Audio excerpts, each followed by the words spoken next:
Not sure what that was connected to. It's an exhaust of some sort. Obviously there's a lot of mold growth, a lot in this section. This is the other part closest to the front door. This is the furthest wall over by your pool. As you can tell, all of the seal plates do have moisture, as well as there is microbial growth throughout this area. More electrical lines touching the floor. Extremely, extremely hazardous. That's a lot right there. I'm gonna grab a sample of that and send it to the lab. Insulation, microbial growth underneath the insulation. Ready, sir?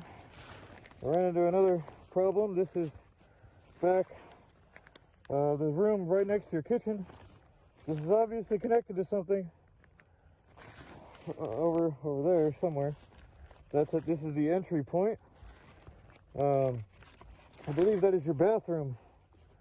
I don't know why, but typically this is supposed to be vented outside, not in your crawl space.